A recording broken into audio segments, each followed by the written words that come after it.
Hello everyone, this is NuttyNu, and you guys have been wanting to see a video of this, so I'm going to make a video of this for you guys today. We are going to make some beef laap today. First and foremost, I am not a professional chef. I am not a good chef at all, but I'm going to show you guys just the basic of how to do laap. And this is just some beef round top that we got from Costco. It's 15 bucks. So when you choose your meat, you want something that's very lean. So this one is not that lean, to be honest. You can see some fat in it, but it's okay because we're gonna make the laap cook. So with beef laap, you can have it fully cooked, fully raw, or you can have it medium rare, which is half cooked, half raw. You can do this with any kind of meat, beef, pork, chicken, moose, caribou, any meat you can think of. But common sense, you know, you can't do the pork in raw or else you might just get food poison. So just keep that in mind. So when we get like fresh moose or fresh kill, anything like that, we like to do it raw because it tastes amazing. But first thing you want to do is you want to ground this up. So you don't want to use a machine, you want to go and chop it up by hand. So I will be chopping the laap with my Hmong knife. This is a Hmong knife I got from California. It's $55 when I got it, plus whatever tax they had. And this is my first time using it, so it's very sharp. Gotta be very careful. The Hmong knife is very good for all kinds of stuff. So if you guys want to buy one of this, if you guys want to buy one of these, you gotta have good connections. You gotta go to the Hmong store, the Asian stores in California. They don't really have any of these for sale up in California. But if you guys are interested, maybe I could become a dealer one day. I can get some connection, and maybe I can start being the guy who sells in Alaska. If you guys are into that stuff, let me know. So this is it right here. I'm gonna cut this in half so it's smaller. Whoa, you guys saw how sharp that was? So you do want to take as much fat as you can off of it, because like I said, you want to use the leanest part of the meat. And after that, all you do is pretty much just chop it down, guys. So chop.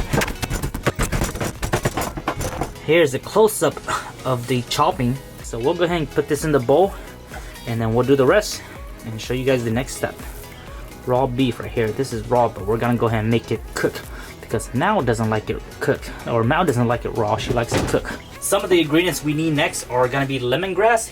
If you guys have never ate lemongrass or used lemongrass in your dishes, super amazing. It's like a herbal mint. And for this one here, we're gonna cut it very small pieces so that when you eat it, the laap, you actually eat the lemongrass too. So what you want to do is just wash it off and then peel out any of the old ones, and then we're gonna go chop it to very small pieces. So I'll go ahead and show you guys that, and I'll show you guys a close-up after this. All right, I did have these in the freezer, so they are kind of frozen up. So if they are frozen up, just go ahead and let them thaw out, or just put some hot water on them.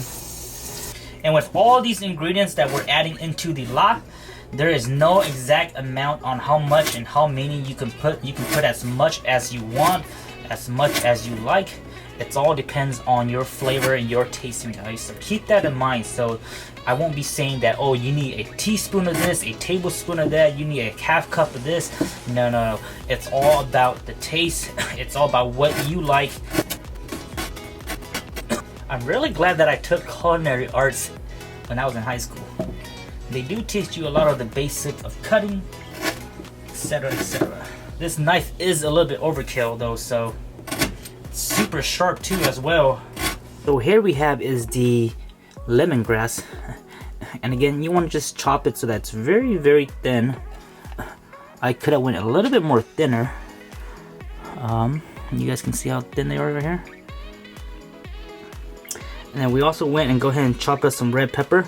You can go ahead and chop these to a small piece, and again, you can put as many pepper as you want. I believe this is like 6 pepper. The next thing on the list is green onions, and for green onions, I love putting a lot of green onions on my laap. So I'm gonna show you guys how to cut this. And with the green onions, you want to cut it big and diagonal. You can cut them one at a time, but usually it's better just to take all of them at once. And we'll go ahead and use 3 first. So what you want to do is you want to just line them up like this, and instead of cutting it like how we did with the lemongrass, instead of cutting it down like this, we're gonna go at an angle where we want to make it diagonal cuts, and they're gonna be nice and long. So that's the way we want them to be, because the green onion is really what adds taste to it. So you want to bunch them up all together. And again, this is just preference. If you don't like it this way, you can chop it the regular way. But for us, we like to go diagonal, long, big piece diagonal. So it'll be like this. This one's a bit too big. But you guys see that? You guys see the motion? And you want to go ahead and turn it around. Turn it once and around.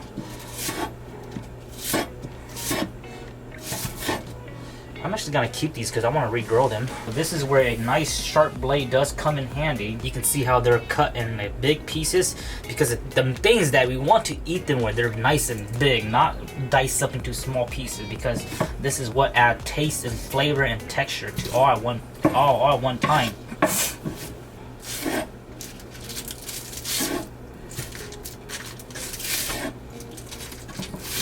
Hopefully you guys can see it on the camera. I wish Matt was here to help film, but she's not here yet. But I want to go ahead and get the prep ready. Just like that, guys. And this is how they look like. They're very, very big. And again, the main thing is that, yes, we want them to be nice and big. Cut them at a diagonal, 45 degrees, whatever you prefer.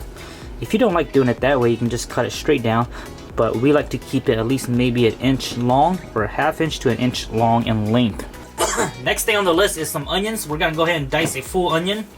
If you're not a fan of onions, just don't add it. But man, onions adds great texture. So we're just gonna cut it in half, and then we're just gonna slice it really into thin stripes.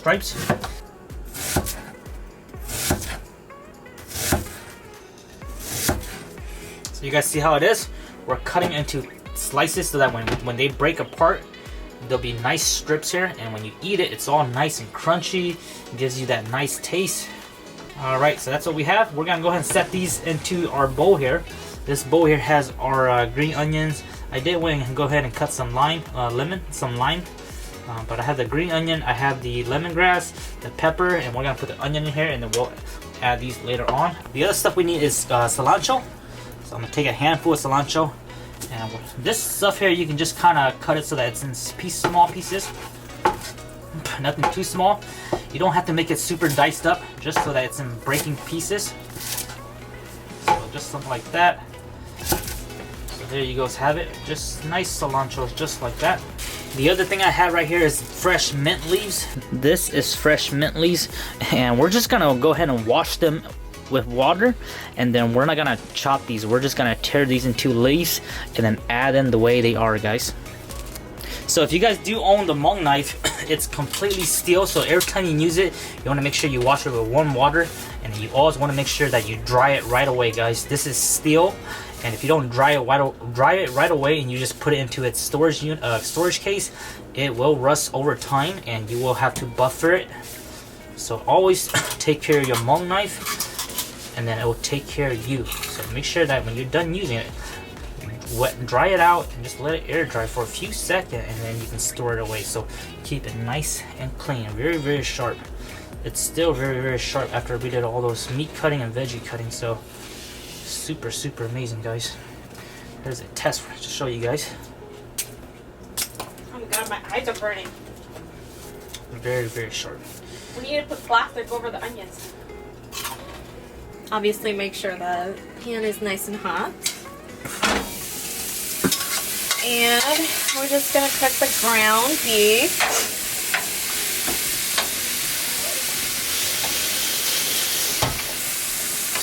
Excuse our Asian kitchen. It's kind of messy and very Asian decorated.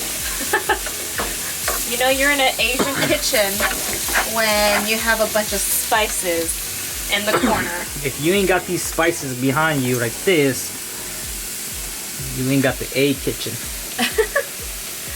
Well, I think a lot of people have seen our kitchen already, so it's all good. Well, here's the thing. Asian kitchen, we like to just have our spices right there. Whereas more of an Americanized and more modern kitchen, they like to hide it under their cabinet, away from their kids, away from their guests, so they can keep all their secrets to themselves. We just like to expose it. Like, boom, this is what I use. No, if we had the Boom, space this is what for I it, use. if we had Boom, the this is space what I for use. it, I would hide it too. We like to expose our secret ingredients, guys. Wait, what did you add in there? Wait, you didn't add anything. I just added salt. Okay, so you want to add salt, Not too much. but when you make la, guys, do not add a lot of salt because we're gonna add a lot of the seasoning that we're gonna put onto it, and that alone has enough flavor and enough salt already. So make sure you add just a little bit of salt, not too much, guys. If you add too much, it makes it very, very bitter. So we're just gonna put it on a slow cook here, and medium cook until it's fully cooked. And again, with raw meat or raw beef, you can have it raw, you can have it cooked, medium rare, whatever you want, guys. Whatever your stomach likes, do what you want to do. But we're gonna have this fully cooked. Well, medium, because you like it more. If you had a choice, you would eat it rare. But I would eat this rare, but No. this meat is not lean enough. It had when I was cutting, it has a lot of fat in there still. So next time when we get a piece that's a bit more lean, we'll go ahead and make it completely raw. And the raw, if you make it raw, all you do is avoid this step right here. You just go right into the mixing, or you can cook it. which right will be after. our next step. So we're just gonna let this cook, and then we'll go and show you guys the main process, which is mixing everything all together. And really, that's the fun part, and that's the taste part, where you can do whatever you want to whatever tasting you like. Okay, guys, we are ready to mix everything all together. These are the ingredients you would need, and again, this is a very, very basic, simple recipe of la. There's a lot more different stuff people add onto, but just to start off, we have salt. This right here is the momble or la. The roasted rice powder is very important. So if you need if you can't find this, you'll be fine. But if you can find it, you need this for sure. That has a lot of great ingredients. You can find it at your Asian local market. And this is another version, the lamb nang tok seasoning. And I'm gonna show you what they look like. So this one has more like an orange powder. This one has more like a sand powder. This one has more of a yellow spice, lemon, sweet smell to it. And again, we have fish sauce, onions, and all the stuff that we cut up earlier. The cilantro Mint. and the green mint. And then you want to mix everything into a big bowl, depending on how big you're doing it. Mix everything into a big bowl, and then we'll also go ahead and finish it with some cucumber and some lettuce. So Mal's gonna show us how to mix it. Baby, go ahead. Alright, so I'm just gonna pretty much toss everything together. The lime, it really depends on how Yeah. sour you want it. So this is really just to taste.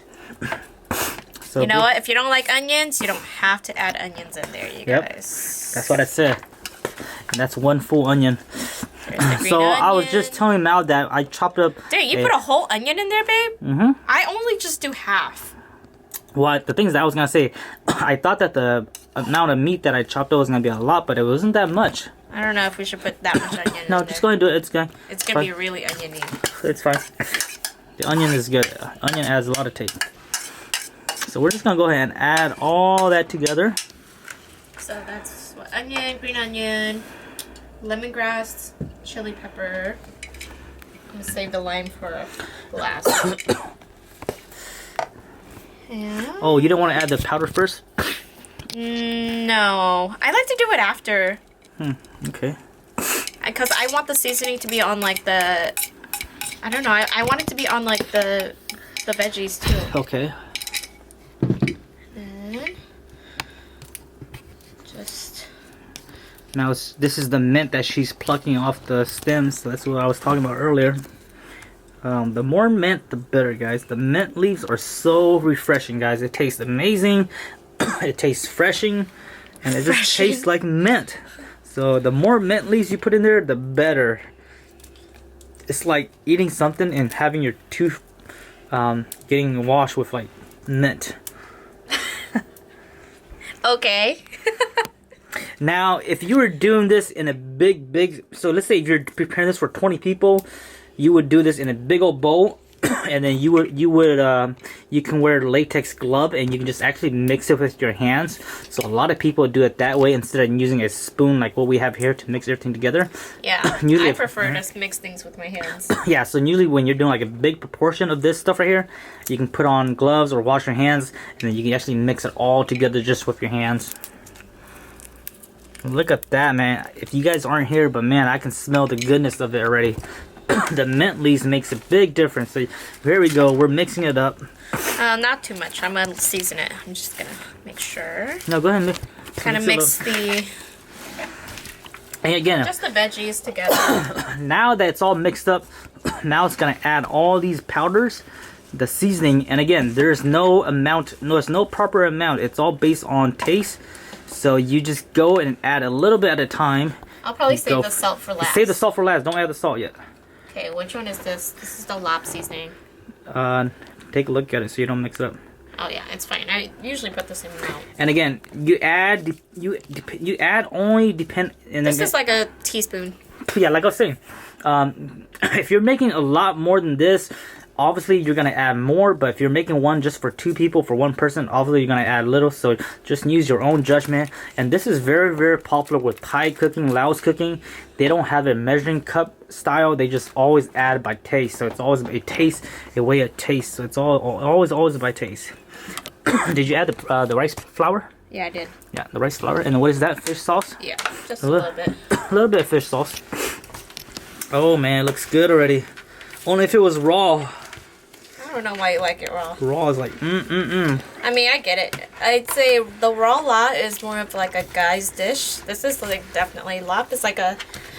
I think it's more of like a men's dish, but yeah, this dish here is very, very popular when let's say after a successful hunting trip. The guys will always make this dish. This is a very, very popular dish for all the gentlemen, and especially after a successful hunt, or let's say after a successful, let's say they go kill a fresh cow, something like that. This is like this is the top of the line dish. Like if you don't make this dish, the first thing you do when you get home, like you are just basically wasting fresh, great meat, because this is one of the most popular dish that everyone does. At least that I know of. Right, baby? Mm-hmm. God, my eyes are burning. Burning? See? It's super strong. Like I'm standing like 2 feet away. Told you, too much onions. I can smell all the great seasoning. It's just so tasteful. Now, okay. Baby, you want to go ahead and taste it out? Taste it out and see what you need. So now it's gonna be stirring it, and she's gonna taste it here and there, and then she'll just feel how it tastes, and she'll add more as she need it. And I'm gonna let her use her judgment and trust her judgment from there. Patoka, is it good? It needs a little bit more flavor. More flavor? Like what? More salt. So, let me tell you guys something. Whenever you're making laap at home, like what I was saying earlier, like after a successful hunting trip, when the gentlemen come make this dish, there is one person that they reserve to do the mixing only. So when it comes to laap, you don't want to have 3, 4, 5 guys behind the bowl doing the mixing. It is reserved for one person only. Now all the meat cutting, all the preparation before the mixing can be done with multiple people to get it ready.